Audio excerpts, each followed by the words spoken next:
Good morning.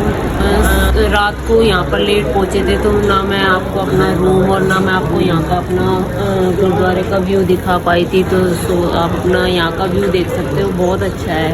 हल्की हल्की ठंड के साथ एक और नए दिन की शुरुआत हुई और ये हमारे रूम के बाहर का व्यू है। और चलिए अब मैं आपको अपने रूम में लेके चलती हूँ जहाँ हम रात को रुके थे।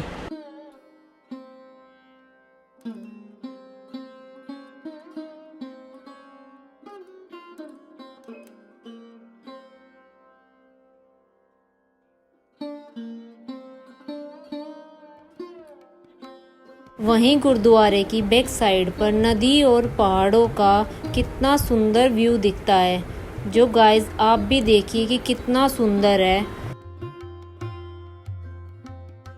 तो गाइस हमारा काका भी उठ गया। इसके उठने के बाद इसकी मस्तियाँ भी स्टार्ट हो गई और हमारी सुबह और भी ज़्यादा ब्यूटीफुल हो गई।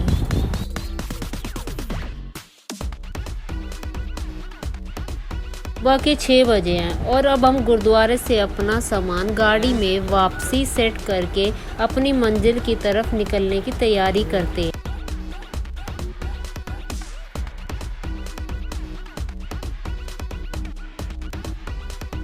वाहेगुरु जी का नाम लेकर हमने अपनी आगे की जर्नी स्टार्ट कर ली।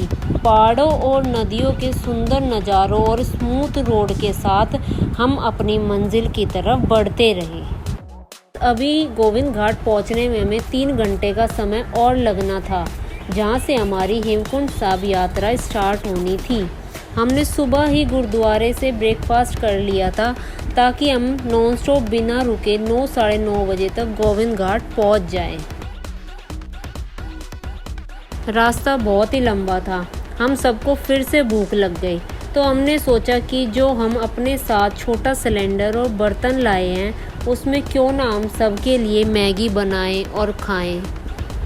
रुद्रप्रयाग को क्रॉस करने के बाद हमें मैगी बनाने के लिए एक अच्छा सा पॉइंट मिला जहाँ रुककर हमने मैगी बनाई। तो आप देख सकते हैं मैं मैगी बनाने के लिए पानी भरने आई हूँ।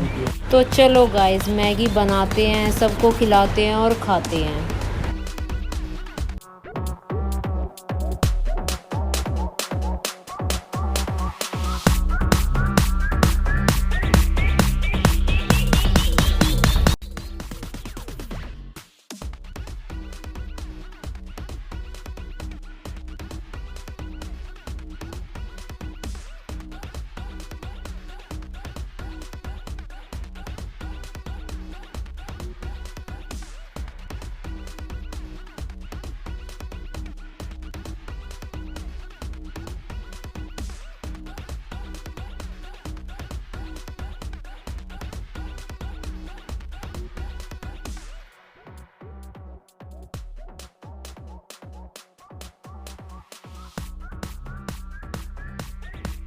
मैगी खाने के बाद हमने अपनी जर्नी फिर से स्टार्ट कर दी और अब आना था जोशीमठ, जहाँ से गोविंद घाट की दूरी मात्र 20 किलोमीटर रह जाती। पर जैसा कि हमने सुना था कुछ टाइम पहले कि जोशीमठ की पहाड़ों और सड़कों में दरारें आ गई हैं, पर हमें ऐसा कहीं भी कुछ भी नहीं दिखाई दिया पूरे रास्ते।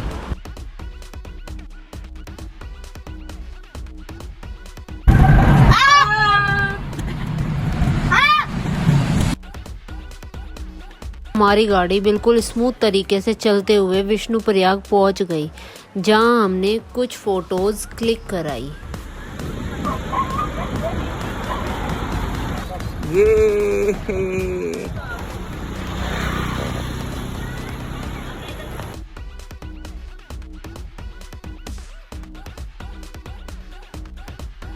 और गाइस देखिए फाइनली हम गोविंद घाट पहुंच गए।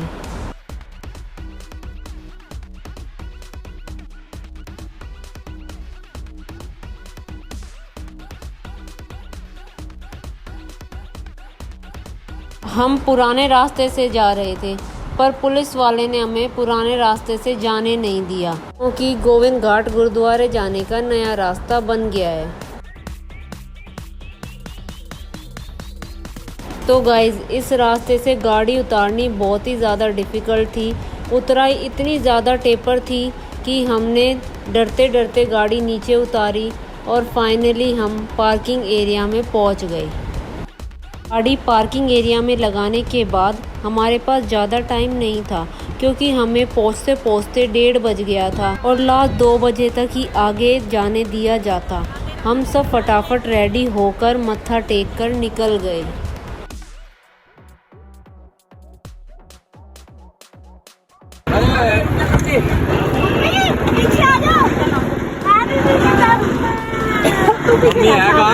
तेरे मौजी लेडीज 3 ते 5 हो गए लेडीज। चलो एक बारी फिर बोले सोनिहाल राजरिया काल।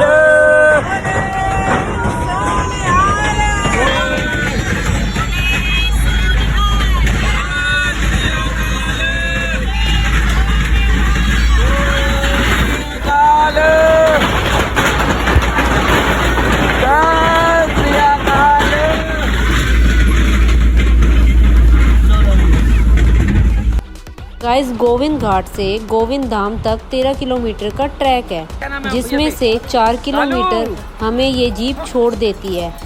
भाई साथ साथ ही रहना, ठीक है? या इनको छोड़ियो मत, अलग अलग मत करियो। बाय। ये ले।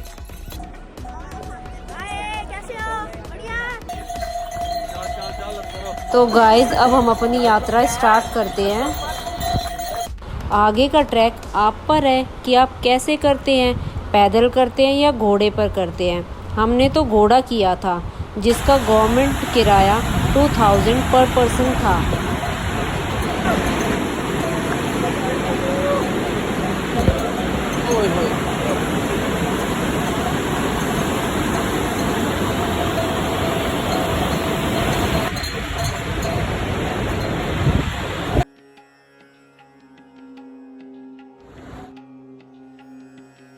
चलो चलो चलो।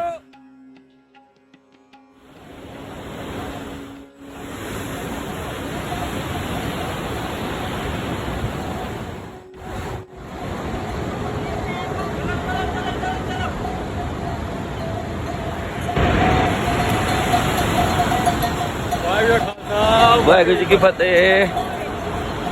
ओए किथे जा रहे ही?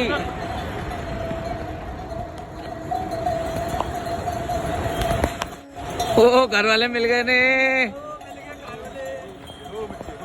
तो गाइस, ट्रैक बहुत ही ज़्यादा डिफ़िकल्ट था, पर इन सुंदर वादियों को देखते हुए हमारे 5 घंटे कब बीते हमें पता ही नहीं चला और हम गोविंद धाम पहुँच गए। घोड़े वाले गुरुद्वारे से 500 मीटर पहले ही उतार देते हैं। चलो गाइस, अब मैं आपको गोविंद धाम गुरुद्वारे में लेकर चलती हूँ। गुरुद्वारे के आसपास स्टे करने के लिए बहुत सारे ऑप्शंस अवेलेबल हैं। हमने तो गुरुद्वारे में ही रूम लिया। आप चाहे तो आप गुरुद्वारे में भी ठहर सकते हैं। हम तो गुरुद्वारे में ही ठहरे थे। तो गाइस, अब लगी है मुझे बड़ी तेज भूख, तो हम अब लंगर चखने चलते हैं।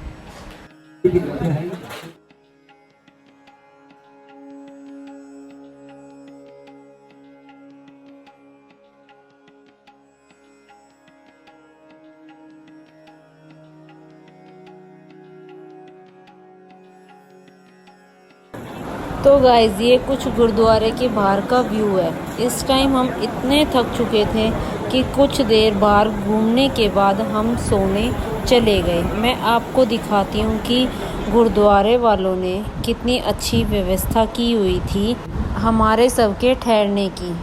अब मैं आपसे कल नेक्स्ट व्लॉग में मिलती हूँ, जिसमें मैं आपको हेमकुंड साहिब गुरुद्वारे लेकर चलूँगी।